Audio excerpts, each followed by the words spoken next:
Mumbai police के साथ किस तरीके से बच्चों के अंदर अवेयरनेस लेके आया जाए, इस तरीके का प्रोग्राम जो है जमनाबाई स्कूल के अंदर रखा गया था, जिसके अंदर तमाम बच्चों को ये सिखाया गया कि किस तरीके से मोबाइल से साइबर फ्रॉड किस तरीके से बढ़ रहा है और तमाम ऐसी एक्टिविटीज़ जिससे आपको दूर रहना चाहिए। तो ये बच्चे लोगों को यहाँ पर मुंबई पुलिस की तरफ से ट्रेनिंग दी गई और यहाँ पर बहुत सारे टीचर्स भी थे जिन्होंने इस अवेयरनेस प्रोग्राम में हिस्सा लिया और उनका साफ तौर पे ये कहना था कि जो घर के माँ बाप होते हैं वो सबसे पहला प्रायोरिटी होती है कि बच्चों का दोस्त वही बन सकते हैं। तो जो बच्चों को माँ बाप को अपने साथ अपने बच्चों के साथ दोस्ती बढ़ानी चाहिए और जो अवेयरनेस है वो उनके अंदर ज़रूर लानी चाहिए।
दरअसल बिकॉज़ आजकल के संसार में अगर हम देखते हैं तो हम जिस ज़माने में रहते थे उस समय में बड़ों का आदर करना ये सबसे ज़्यादा इम्पॉर्टेंट चीज़ होता था, लेकिन अभी के संसार में ऐसा नहीं है। उनके लिए मैं खुद के लिए क्या कर सकता हूँ यही वो सोचते हैं।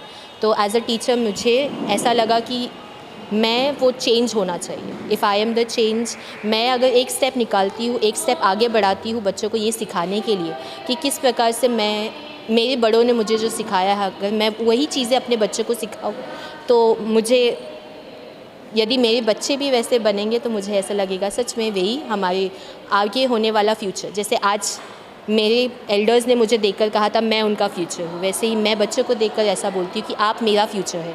तो आगे जाकर किस प्रकार से आप इस पृथ्वी को, जैसे मेरे बड़ों ने मुझे ये संसार दिया, वैसे ही मैं भी अपने बच्चों को अपना ये संसार जो है वो सुंदर हरा भरा, बिना किसी प्रदूषण के, बिना किसी प्लास्टिक कचरे के वे अच्छे से बड़े हो सके, यही तो हमारी आशा है। इसी वजह से तो आज हमने ये कार्य लिया था। आपको बच्चों लोगों के अंदर देखा जाता है कि मेंटली डिस्टर्ब बहुत होते हैं, क्योंकि बच्चे पहले इस तरीके के नहीं थे, लेकिन आजकल पढ़ाई का प्रेशर बहुत ज़्यादा, मोबाइल बहुत ज़्यादा एडिक्ट हो चुके हैं बच्चे लोग उसके। ये मतलब आप टीचर्स हैं, किस तरीके से उसको चैलेंजिंग देखती है क्लासरूम के अंदर, और बहुत सारे बच्चे जो है डिप्रेशन में चले जाते हैं हायर क्लास के अंदर, किस तरीके से उसको देखते हैं? बहुत सिंपल वर्ड्स में यही है कि जब हम बच्चे थे तब हमारे पास बगल वाले घर में क्या चल रहा है हमें नहीं पता होता था, लेकिन आज अगर हम देखते हैं क्योंकि इंटरनेट इतना ज़्यादा विकसित हो गया है कि हम समझ सकते हैं कि हमारे यहाँ पे मेरा घर छोड़कर मेरे बगल वाले घर में क्या चल रहा है मैं वो समझ सकती हूँ, जिस वजह से बच्चे एक दूसरे को कंपेयर करने लग जाते हैं। वो अपने जीवन को, वो ये नहीं सोचते कि मेरे माँ बाप जितना दे सकते हैं वो उतना मुझे दे रहे हैं, वे सिर्फ उनसे और ज़्यादा की उम्मीद रखते हैं क्योंकि उनको शो ऑफ करना है, जिस वजह से अल्टीमेटली बच्चे डिप्रेशन में चले जाते हैं। और इसमें ऑफ कोर्स मैं ऐसा नहीं बोल रही कि माँ बाप की गलती नहीं है, माँ बाप की भी गलती है क्योंकि वो अपने बच्चों को छोड़ देते हैं, क्योंकि इस संसार का या अभी के इंडिया का जीडीपी इतना ज़्यादा बढ़ चुका है, जिस वजह से अगर पेरेंट्स काम नहीं करें तो घर नहीं चल सकता है। पहले पिता काम करते थे, माता घर पे बैठकर वो घर संभालते थे, लेकिन अभी ऐसा नहीं है। अभी माँ बाप दोनों को ही घर संभालना है, ताकि क्योंकि बच्चों की पढ़ाई के लिए ही कितना खर्चा है, बच्चों की पढ़ाई, घर का सामान, बहुत कुछ चीज़ें आ जाती है, जिस वजह से बच्चे अकेले पड़ जाते हैं। तो वो अकेले पढ़ने की वजह से उनके वो ज़्यादा दोस्त नहीं बना सकते, क्योंकि बचपन से ही माँ बाप से कभी वो दोस्ती नहीं मिला। हम जो माँ बाप से देखते हैं वही हम सीखते हैं। तो मुझे ऐसा लगता है कि ऐसे बच्चों को, अच्छा सिर्फ ऐसे नहीं लेकिन काफ़ी सारे ऐसे बच्चे हैं जो नहीं बोल पाते हैं कि मेरे साथ क्या हो रहा है, कुछ कुछ बोल देते हैं, कुछ कुछ नहीं बोल पाते हैं। तो मुझे सिर्फ यही आग्रह है कि सारे पेरेंट्स कि अपने बच्चों को वे संभाल के रखें, क्योंकि कल को अगर वो खो जाएंगे तो वो अपने आप को ब्लेम करेंगे, वो हमारी गलती की वजह से होगा। हम एज अ टीचर हम पूरी कोशिश करते हैं, लेकिन सबसे पहला जो मार्गदर्शन मिलता है वो सिर्फ माँ और बाप से ही मिलता है, वो घर वालों से मिलता है। ये माँ बाप की बहुत बड़ी जिम्मेदारी है आज इस समाज में कि वे अपने बच्चों को अच्छे से संभालें। उनको फोर्स नहीं करना है, लेकिन उनको प्यार से संभालना है। हमारे ज़माने में हम तो डांट पीट कर समझा सकते थे बच्चों को, लेकिन अभी बच्चे ऐसे नहीं हैं। वे बहुत नाजुक हैं और वे बहुत जल्दी सीखते हैं। वो बहुत ज़्यादा स्मार्ट है, हमसे ज़्यादा स्मार्ट है। तो इसीलिए हम थोड़ा ज़्यादा केयरफुल रहना चाहिए as new parents in this world. तो क्या कहेंगे मुंबई पुलिस की तरफ से बच्चों को? मैं ये कहेगा मुंबई पुलिस की तरफ से अभी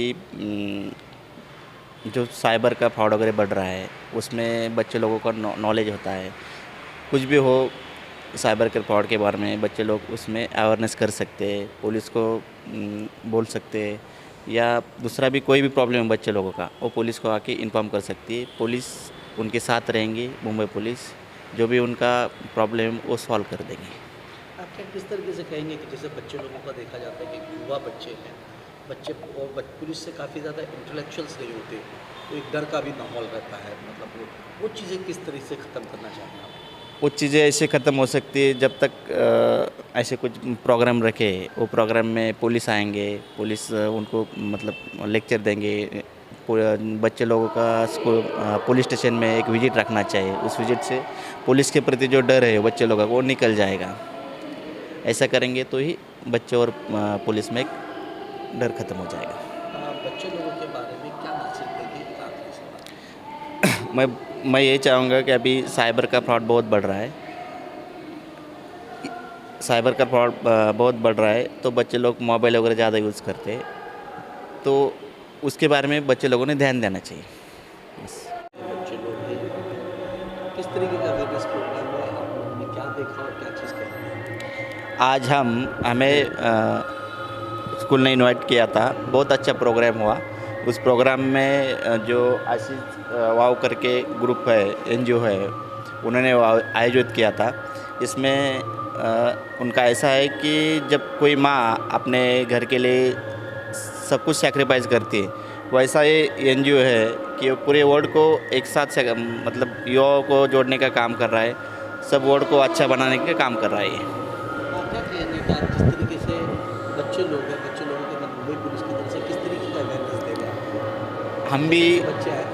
हम भी ये चाहते हैं कि जो युवा बच्चे हैं, ये सब बच्चे जैसे पुलिस देश के लिए सैक्रिफाइस करता है, वैसे बच्चे भी अपने देश के लिए कुछ ना कुछ, कोई डॉक्टर बने, कोई इंजीनियर बने, कोई पुलिस बने, मतलब देश के लिए अपना सहकार्य करें और एक देश के प्रति एक अच्छी भावना होना चाहिए, ये सब होना चाहिए। आप क्या मैसेज देना चाहेंगे उन बच्चों को जिस तरीके से प्रोग्राम रखा गया है मुंबई पुलिस? आप एक पुलिस वाले भी हैं, मैसेज क्या देना चाहेंगे कि बच्चे लोगों को किस तरीके से हर चीज़ से बचना चाहिए, एनवायरनमेंट के ऊपर क्या कहेंगे? मैं ये मुंबई पुलिस की तरफ से कहेगा कि इन्वायरमेंट का ख्याल बच्चे लोगों ने रखना चाहिए। मतलब जैसे ये एनजीओ काम करता है सब पूरे वर्ल्ड के लिए, वैसा बच्चे लोगों ने भी अपनी तरफ से कुछ ना कुछ इन्वायरमेंट के लिए हेल्प करना चाहिए।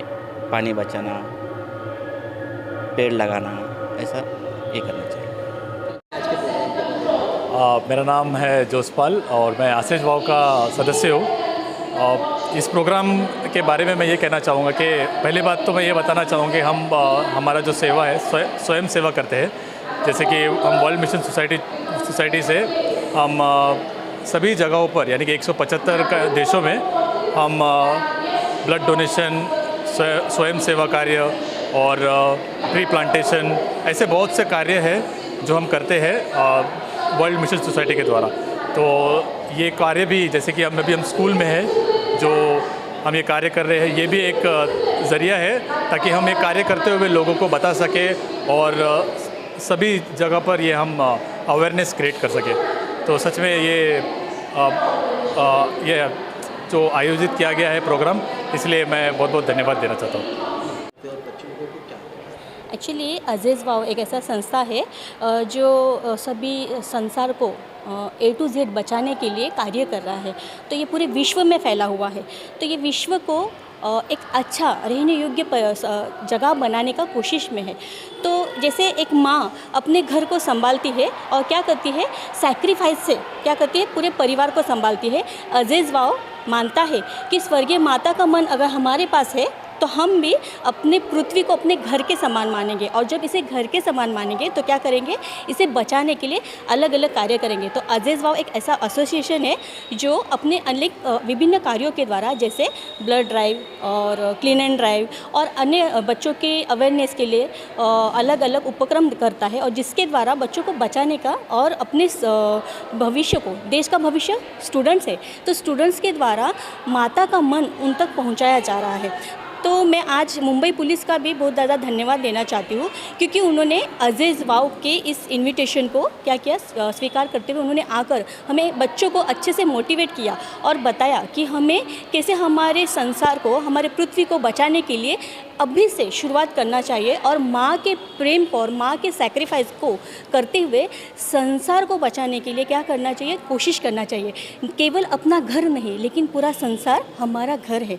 तो अज़ीज़ वाव और EBG ये हमेशा ये चाहता है कि क्या करना है, ये पूरा संसार हमारा परिवार के जैसा है। तो परिवार को जैसे हम बचाने का कोशिश करते हैं, आइए सब मिलकर और अन्य उपक्रम हम और करने वाले हैं, जिसके द्वारा हम संसार को बचाने का और ज़्यादा कोशिश करेंगे, ताकि एक सुंदर भविष्य में हम उज्जवल पृथ्वी की संसार को देख सके, जो स्वर्ग के जैसा हमारे लिए हो। धन्यवाद। सबसे पहले हम परमेश्वर एलोहिम, पिता और माता को धन्यवाद देना चाहेंगे इस समय के लिए, क्योंकि ये समय था करके हम ये प्रोग्राम एक्टिवेट कर सके। हम और अज़ीज़ वाव एक लाइन में है। हमारा मकसद एलोहिम में, जो एलोहिम बाइबल ग्रुप से हूँ, एक इंस्टीट्यूट है जहाँ पर हम स्पिरिचुअल और फिज़िकल एक्टिविटीज़ करते हैं। हमारा भी मकसद यही है कि हम इस पृथ्वी को बचाएं, फिज़िकली बचाएं और स्पिरिचुअली भी बचाएं। उसी तरह से अज़ीज़ वाव भी, अज़ीज़ वाव का मतलब ही ये है, save the world A to Z, we are one.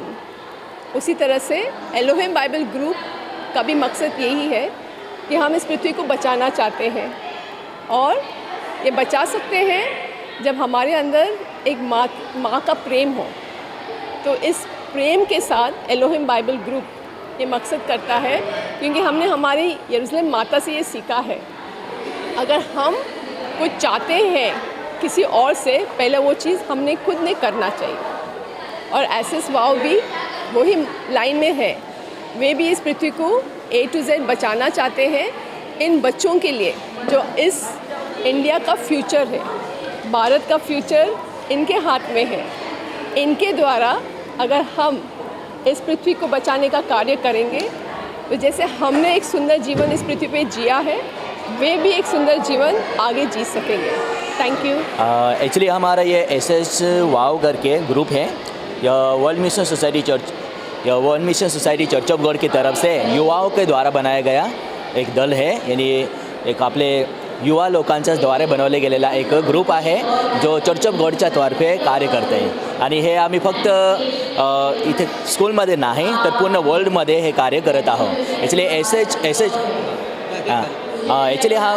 आम्ही ॲक्च्युली वास्तवमध्ये हे कार्य ब्लड डोनेशन, एक्चुअली हाँ वास्तव में ये कार्य ब्लड डोनेशन या क्लीनिंग कैंपिंग, यहाँ तक कि जो भूकंप हुआ या कुछ बाढ़ हुआ या उस समय में राहत सामग्री भी सेवा करता है। तो लगभग 175 देशों में पूरा तो ये चर्च ऑफ गॉड है, और इस चर्च ऑफ गॉड के द्वारा यह अज़ीज़ वाव करके हमारा ग्रुप है।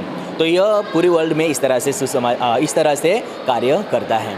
यानी आज हम देख सकते हैं कि स्कूल में तो छोटे बच्चों के द्वारा भी पहले से उनको अपने मम्मी पापा को आदर करने के लिए, अपने बुजुर्ग लोगों का कैसे आदर करना चाहिए, ये यहाँ पर आज हम तो सिखा रहे हैं और साथ में उनको इंकरेज कर रहे हैं। क्योंकि आज हम देखते हैं संसार में जो है तो बुजुर्ग लोगों का आदर करना ये वास्तव में बहुत कम हो गया है। लेकिन अभी से अगर हम नई पीढ़ी को बुजुर्ग का आदर करने के लिए सिखाते हैं तो वो सच में आगे जाकर बहुत अच्छे से वो आदर कर सकते हैं और हमारा देश भी एक विकसित देश और जो सत्कार करने वाला देश के रूप में बनाया जा सकता है। इसलिए हम यह कार्य आज यहाँ पर कर रहे हैं।